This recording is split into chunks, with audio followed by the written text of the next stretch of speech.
So today I'm here with Edo Van Breemen, whose latest work is the score for Keeper, directed by Osgood Perkins. How you doing, man? Pretty good. Thanks for having me on the show. Dude, thanks so much, man. I'm excited to talk about this. If you're okay with it, I'd like to ask you first, how did you start music and getting into scoring? Well, I used to play in a few indie bands back in the day, like way back in the day, and I'm a classically trained pianist, like originally, but then I kind of was more just making music for bands. And like there were a few directors in Europe who started using some of these songs in their short films. So actually kind of weirdly got started over there. And then started doing stuff for people who are making films in Vancouver because it's kind of a hotbed of there's it's kind of like Hollywood North up here. And a lot of my friends were just involved in filmmaking. So it sort of translated quite naturally. And the music I was making in these bands was pretty soundscapey, pretty textured, a lot of different instrumentation. And so it seemed like a pretty natural progression into film scoring. Do you have like an influence that when it comes to scoring, that kind of like, oh, that's something I want to dive further into, like one of your influences that maybe brought you closer to film scoring? I think it was just hearing songs that I really liked, being placed into films and seeing that there was like a potential for music that I was making, just as music to be used in film. And I didn't really get like I wasn't really a fanboy of composers per se. Like it just like I started understanding a little bit through doing like this work that there was a whole world of like film score composers. And I'm talking about this is like almost 16 years ago. So It's cool. um and I remember when Drive came out and Cliff Oh yeah. Martinez kind of landed in a big way in everybody's minds. It was that was neat because it was like, okay, here's like a musical event around a film, around a film release where everybody was talking about the music just as much as the film itself. So that kind of got me excited because coming from the band, and I was also running a record label at the time and trying to basically curate new bands. It was interesting to see that this was happening in film as well. How did you run into like, well, I guess you don't have to go too deep, but I'm just curious how you met like Osgood and how you started working from the monkey to here. Yeah, well, I had been signed on to Keeper via the production company that was doing Keeper in Vancouver. And then the Monkey happened before Keeper. They had an issue where the composer couldn't do the job at the last minute. And I had to do the Monkey score in like 6 weeks. Um, and I did it in collaboration with musicians that I work with, and also my studio assistant Jeff Ennis. Um, and I was able to develop this kind of um, like unexpected working relationship with Oz through the monkey, and then we translated that into Keeper. So yeah, it was kind of a weird situation where you're waiting to do the thing that you've been hired for, and now you do an entirely different movie ahead Right. of. And then what's interesting is I listened to some of the monkey and then compared to this one, when you're scoring that, what was the process with Keeper? Was there anything different than how you did maybe the monkey?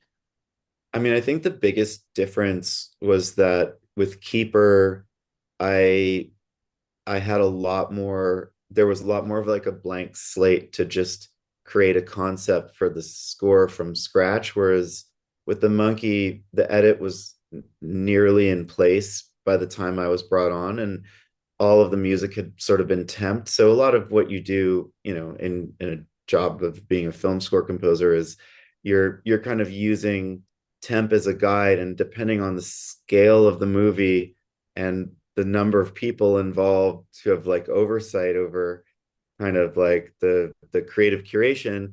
With the monkey, there were a lot more people who had kind of very I guess like there was more of a specific palette of temp music that had been used, and it kind of tended into the, yeah, like Goldsmith, like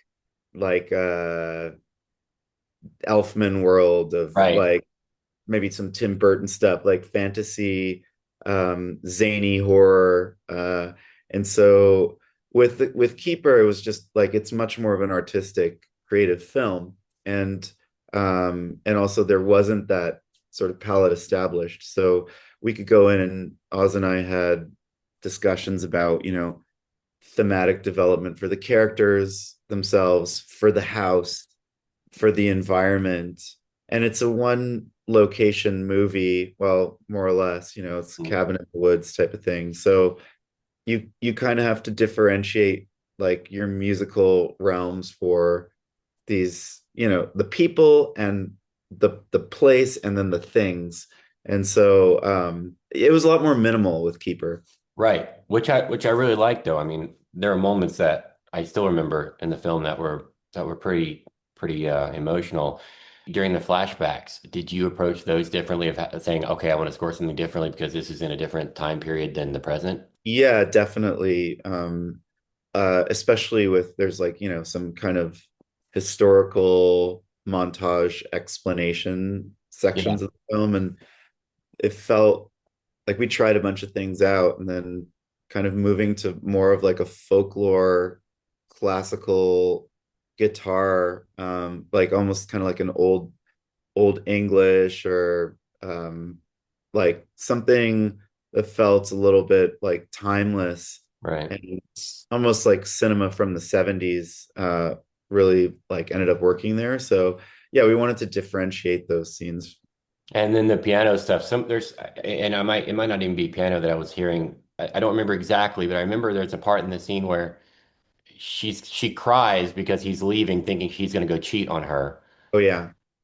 For her kind of solitary moments of revelation in the cabin, we wanted to be really careful not to overscore, because there's another way of doing it where it's just kind of like trying to hit you over the head and tell you that she's feeling sad. But I feel like there always had to be this element of um like things are kind of not quite right, because especially in that moment, she's basically into a psychedelic trip, and like you're not really sure what's real or what's going on. And there's like this thread of emotion because he's leaving, and then there's like this confusion. So I think like in places like that, it was just kind of like hitting one piano note, but then doing some interesting stuff with trying to create some movement in some of those like solo instrumentation moments. So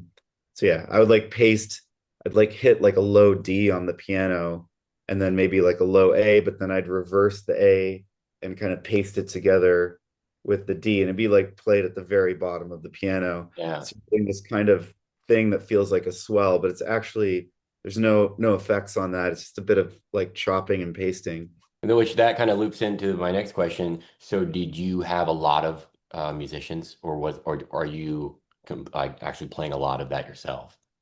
I mean, a lot of the percussion and piano I played myself, but I work closely with my friend and engineer Jeff Ennis, who he played the guitar on that one montage scene, and then Jen Bohm on vocals. She's an opera singer, and Dave Biddle played saxophone, like a heavily affected saxophone, and then my friend Aidan Ayers plays the fiddle and did all of that stuff. And then some kind of like weird detuned fiddle that almost sounds like a cello. And like we're using these sort of maybe more like purely recorded instruments and voice, and then editing them slightly or turning them into sample instruments. That was a big part of it, is like taking some of those performances, putting them in Ableton sampler, and then being able to play them back as like chords so they sounded like a CS80 or some weird Yeah. synthesizer. I read some stuff online about your the immersive sound, the spatial.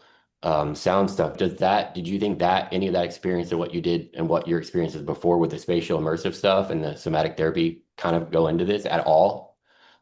I mean, definitely, I was composing sort of soundscapes for uh, somatic therapists to do like some sort of trauma recall modalities with. So it would I'm be so like, curious about that. That's so crazy. I'm not a therapist, but I know therapists and like, and also, I was just fascinated by this technology that was created by 4D Sound in Amsterdam, and I really like. I still work in that realm, um, but I've been more focused on film score lately. But like so, I've been doing the 3D audio stuff since about 2018, and it definitely changed the way I thought about film scoring.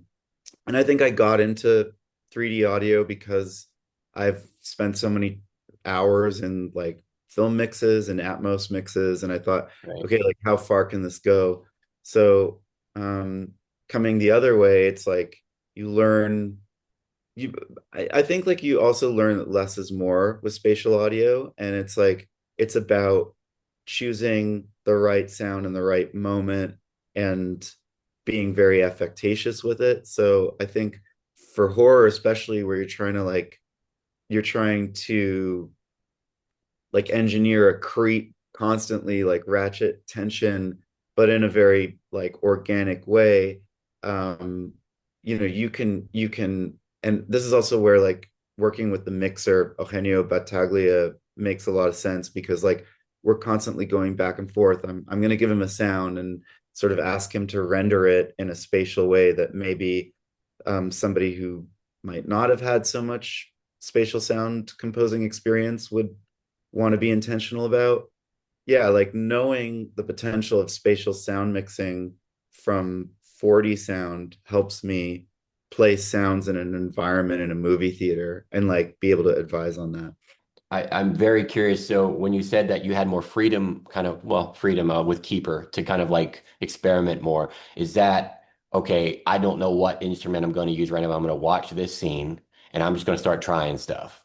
I mean, Keeper was an indie film essentially with, so there was more free range. And I mean, another big piece of this puzzle is that Oz is a very open director, and he trusts his creative team and gives a lot of confidence for us to do what we feel is right, and then is able to sort of guide as this sort of as the ideas develop. And he's kind of like a soundboard, and then he'll have some fundamental like sort of concept guardrails where it's like, here are some references, here's what I like in sort of classic horror cinema score. Like work with this and then tell me where you think this could go. And so we did a little bit of that. And and then like so this movie was already shot, like it had been shot and been in like an edit process for a while, so I didn't come at this from a script. I came at it from watching assemblies, and that was cool because like the aesthetic of like how it's shot, where it's shot, was really important for, and the characters themselves, like their acting performances, like really important for informing the instrumentation. And yeah, the sort of like depth of composition. Do you have, I don't know if you can off the top of your head, do you have a favorite like track or one that stands out or a moment in the film that you're like, oh, that one we had a really great time with that specific thing? I liked like the really kind of subtle stuff when she's starting to realize that things are like not right in the house. And um it was fun kind of like chopping up these long improvisational saxophone performances that Dave did to picture through all of these effects pedals. And then kind of, I think maybe the thing that we realized, and Eugenio showed me some references for sort of the anti-sting. So instead of having like a sting on or like a jump scare with like a violin going like ring, like Right. doing it the opposite way where there's a whole bunch of sort of texture and then the scary thing happens and there's nothing, or there's a shift in the entire sonic world to like a pitch bending like delay tail that's like very subtle. And I learned something about kind of making moments, those kind of like jump scare moments, scary, but like not with like the traditional, like violin sting or like a hit, like a low hit. Oz doesn't like low hits in general, like when he's Okay. erasing those in the edit. Yeah, I'm wondering Um, what it's like working with Oz in general, that the process, because he's got made so many cool films. yeah, he's really careful with silence, and I think he understands the importance of um of silence and placing score in the right place, like rather than again like sort of inundating an audience with sort of like an emotional like leading the witness. It's Right.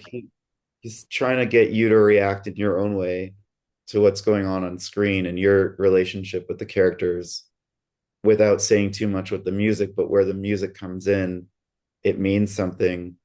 And he's also good at carving out sort of montage moments and making those especially musical. And Okay.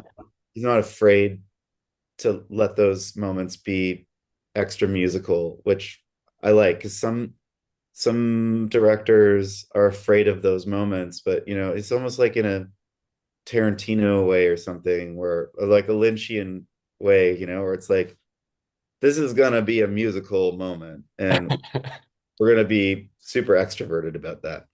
Yeah, because it's one of those things when you're making a movie where you have to decide, do I just want to let it rest? But sometimes just those small things are everything in a moment. Just the smallest emotional cue, just something to kind of help the audience go, yeah, this is how, I want you to feel, and hopefully you feel that way. And that's just the most intriguing thing to me because I love what you do. I think you're extremely talented, and I think it's so cool to see you come from such a diverse background of different stuff in the arts, and then doing this.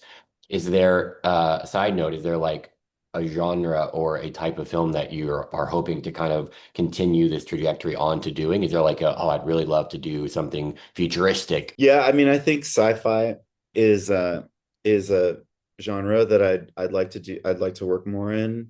I also like documentary, and I work a lot in documentary, and I'm working on a film right now.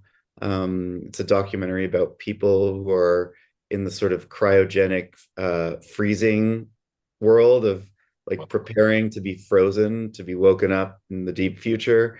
And it's a documentary, so you're dealing with real life subjects, um, but it's got this kind of element of like dystopia and of like tech and stuff. So I'm interested in making, like, what was really cool with Keeper was I got to create sounds that, I'm definitely helped by technology and I'm using some computer tools, but the source material is mostly acoustic recorded instruments.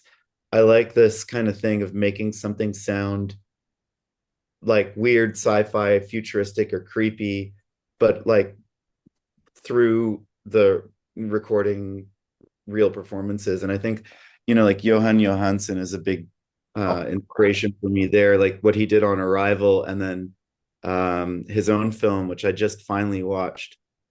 He made before his passing, Last and First Men, I think is it called. That movie is essentially it's a sci-fi movie he directed. It's a complete art house movie. Like it's just all still shots with slow zooms of this crazy concrete of these sculptures, I think that are in Croatia or somewhere in Eastern Europe, that look like they're from, you know, some weird deep future time. And he just like and it's based on a novel of the same name, and so they adapted it to some sort of script, and Tilda Swinton reads the script, and then he does his thing, and it's like beautifully shot. But it's like it's a sci-fi novel, and and again, it's like similar to Arrival, where he's just using like voice, violins, and cello, and like minimal orchestration to get something that sounds very like otherworldly and of another time. So I definitely aspire to do projects like that where you can be. I mean, horror is nice because I feel like it's a open book. Like there's a lot of creativity in textural scores, and a lot of horror scoring is textural, and it's about making scary noises, so you get to be really experimental, and your sounds, there's not like, it's not like um you're scoring Downton Abbey where it's Right. got to be a certain way, or like a John Williams thing. And in Right. general, that's just the way film scoring is going these days anyways. Like we've heard the tropes a million times. So yeah, I mean, I like doing this textural stuff, but as somebody once said to me, you got to earn your drone, which is like the cheap stuff of like just making a creepy, airy noise isn't gonna cut it anymore for modern horror. So like, let's do something a little weirder. And I'd like to apply that to sci-fi and other Right. genres. Did you have anything in Keeper that potentially be like, oh, that let me just try this weird thing real quick and see if it Yeah, well, I put some contact microphones in the piano and kind of hit it, or on like a wall. And like I work a little bit in a small cabin. It's like outside of Vancouver, and did some of my sort of like a little bit of audio capture there. And yeah, I mean, just I like, and playing the drums in just a different way, and not playing it to a tempo, and miking things in a weird way, like putting, a mic on the floor and then just playing the drums in the room. And all of a sudden you've got a sound that you'd never produce drums with, like in a sort of typical drum recording situation, but it sounds creepy and cool. right?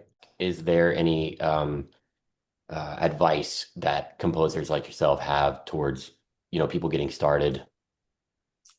I think it's like, find, because I think like a good score, any kind of good piece of music or record comes from, and this is, like I kind of say this with a bit of caution, is like coming from like a sort of pure place in your soul, where it's like you feel like you need to express something. And I think it's like really important in this industry, because like there are obviously all these things you can do to try to get a job and try to become like a composer professionally. But I feel like I got to this place not by like pursuing like this career in sort of an intentional way. Like it just kind of happened from following a bunch of sort of creative paths that were really compelling, that I had to sort of like travel down. And being in a band, like making music for audiences, and just like finding a relationship with my instruments is like, so I think there's this thing of like soulful intention of like putting that into whatever you're working on, and trying to develop that, because I feel like we're in an we're in an era now where like, AI can emulate anything. So like human ingenuity and intuition is carries a higher value. Right. So I think it's like, even if the thing that you're doing doesn't feel like it has a place in the current market for scoring, or like the industry, it kind of doesn't matter if you follow that thing, and you're like, that's like where you live, and that's sort of your specialty, and you make that, and that blossoms into something more complicated, then it'll be original. And I think like that's maybe what I'm trying to say, is that like finding something that's like original, but not just because it wants to be different, but because you're expressing it in that way, is kind of like what we need more of in um I think it's about like commercial industries and commercial entertainment because we've just heard and seen it all. So it's like people can pick up on and they can just smell inauthenticity, I think. Yeah, And I think like being able to be comfortable with like error or things that sound like mistakes and roll with those and be like, okay, that's a weird sound. It doesn't sound right. But like, what can you use that sound for if it doesn't sound right? right. Like it works for somebody who's on a bad mushroom cake trip, you Right, know? right. And it's funny that you say that because even last night I was listening, I was driving and I was listening, I think like Damien Rice or Glenn Hansard came on or something, and I was listening to it and I was like, it's things like that where like AI will try to make things just quote unquote perfect a lot of Yeah. times. And it's to me some of the most engaging or special moments in music that I love are the human elements that you still hear in the mixes, or even just knowing something about it that feels authentic, like you Yeah. said. I do believe that's probably one of my favorite things about, standing out right now for a composer is hearing that authenticity and not just putting into AI and getting that generic track that comes. Yeah, people don't want those sort of like cookie cutter sounds anymore. And I think there are a lot of, sample libraries that are amazing. And I used a few of those, especially the orchestral tools stuff, which I really like on the Monkey. And I didn't use any of that on Keeper. Sometimes you need to use those tools Right. because, it like I think film scoring also requires like a reverence to um the canon of work that's been established out there. And like, there I like rules too. I think they're there to be broken at the right place and the right time. So there are probably, there are more rules with film scoring than I don't know, like I was gonna say than rock and roll, but rock and roll has its as rules too, and so does Yeah. any genre. Yeah. But I think like hearing kind of like ingenuity and error and like surprising sounds is important. I think that's why you have a band like this band Geese that's blowing up now, like where like they're like a new band from New York where like they kind of feel like it's like the second coming of Radiohead or something where they're coming at the end of a whole like decade of everybody sounding like the same kind of type of chill rock and roll, kind of jazz influenced indie. And like this band is doing something different. And it's like, and there's some mistakes that are in there and there's some sort of like rough around the edges stuff, but it feels soulful. And I Right. think like that's something that people don't maybe and talk about in film scoring as much, but I think is important. And I think it's like important for directors and mixers to have that relationship with the artists rather than it. Yeah, I don't know. Yeah, no, I agree completely. Well, I know we're getting short on time here, so I really appreciate you having this conversation. It was Thanks. awesome. Thank you so much. Yeah, it's great talking to you. I really admire your work and can't wait to hear what you got coming, man. Cool. Thank you, All right. Josh.